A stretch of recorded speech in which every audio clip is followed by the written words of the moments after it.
the top 5 countries that U.S. expats, retirees, and digital nomads are moving to. First up, Mexico. It always makes the top of this list due to its proximity to the U.S., its low cost of living, warm climate, and delicious food. Plus, U.S. citizens can stay up to 180 days. Next up, Canada. It's also a popular destination due to its high quality of living, excellent healthcare, and natural scenery. It's also a place where U.S. citizens can stay up to 180 days. Pura Vida, Costa Rica is also a popular destination due to its tropical climate, stunning beaches, and eco-friendly lifestyle. U.S. citizens can stay up to 90 days. Angia. Portugal also makes this list due to its affordable cost of living, rich history, culture, and beautiful landscapes. U.S. citizens can stay in Portugal for up to 90 days. Thailand rounds out our list due to its low cost of living, its warm weather, and its exotic culture. U.S. citizens can stay in Thailand for up to 60 days. For more travel tips and guides, follow the arrows. Safe travels. So with everything going on in America, I have actually lived in 5 other countries than America, and I just want to give you some advice if you're thinking of, immigrating elsewhere. So here you go. Number 1, if you are in a reciprocal tax agreement country, most Western countries have this reciprocal tax agreement, but particularly I know for sure that England or the UK and both Australia have this. So if you're paying taxes in those countries, you do not have to pay additional taxes in America. All you have to do is file because you're already paying higher taxes in those countries, so you don't have to pay additional taxes in America. Medical care. You do have to, if you are moving to a country, I moved to France, in 2020, but you do have to pay medical care. When I was working in the UK and in Australia, I did have to pay medical care as well because in Australia, particularly, Americans don't have access to the Medicare system. We just don't have the reciprocal agreement because you have to pay for medical care in America, so there's no reciprocity there. So you do have to pay for medical care, but in Australia, I paid 250 Aussie dollars, which is approximately something like 300 US. But my medical care was amazing. Plus, you get benefits if you, say, exercise or work out. You get like discounts on your gym membership. You get acupuncture covered. I think I had to pay like a portion of my acupuncture. And you get like a naturopath and more natural. They're very big on like healthy living, so you get a lot of incentive to live healthily. In England, my work paid for my medical care in order to use the public system, but I also have private care. In France, I had to get private care, and it's approximately 250 euro, which is about $250.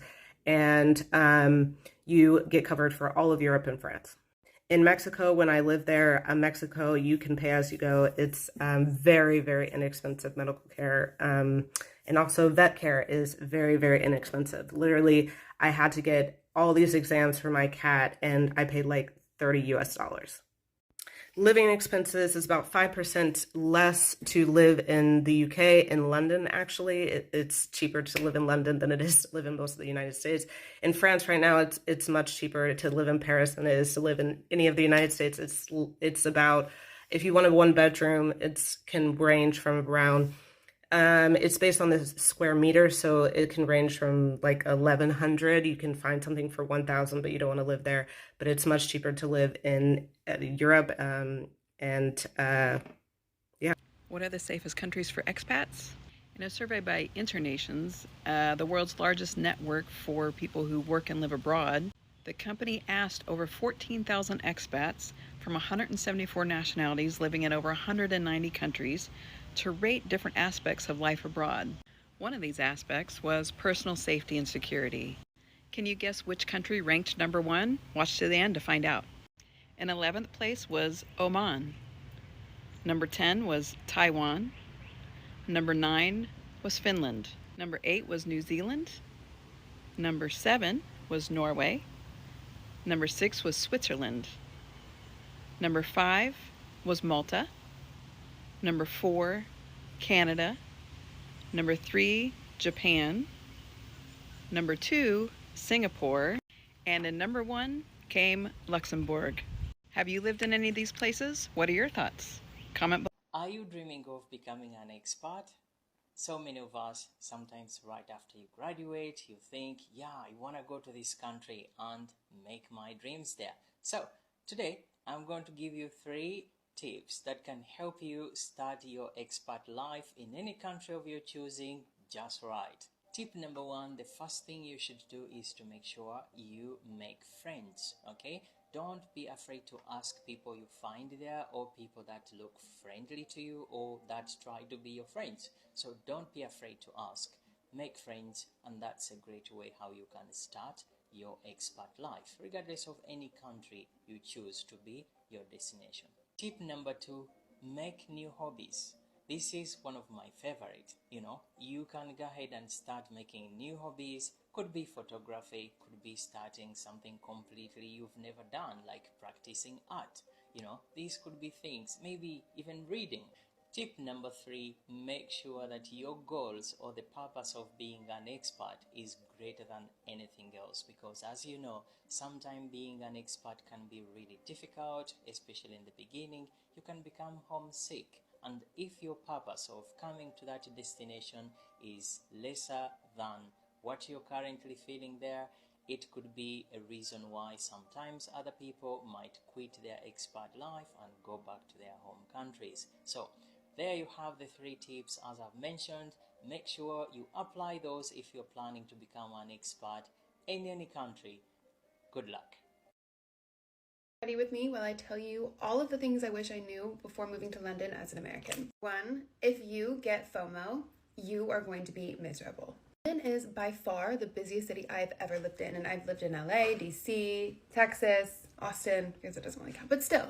There is literally always something going on, and it's always a big deal. It's always super cool and once in a lifetime experience. And if you get FOMO, you're not going to be able to say no. Me especially, because I have a mentality that I'm here for a set amount of time and I'm probably eventually going to go back to America. So I want to take advantage of every opportunity afforded to me. 2, it can get really, really lonely here, but not in the way that you're thinking. Like everybody here knows each other through at least 2 degrees of separation. Like everybody has connections. Everybody kind of knows each other through the grapevine.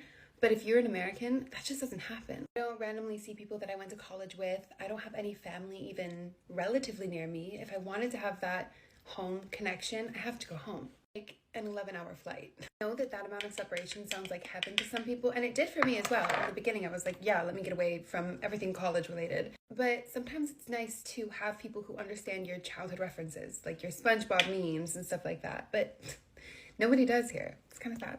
3, London is by far the easiest place to make friends. It sounds intimidating, and I get a ton of questions about like, how did I make friends over in London? But everybody is here for a certain amount of time. Nobody really is like a born and raised Londoner. Like people usually come to London as a city to like move and work and change up their routine and meet new people. So everybody's way more open to it. As when I lived in Texas, people already had their people. Those cliques just moved from high school to college. And why would they reach out and make new friends if they already have such a great group?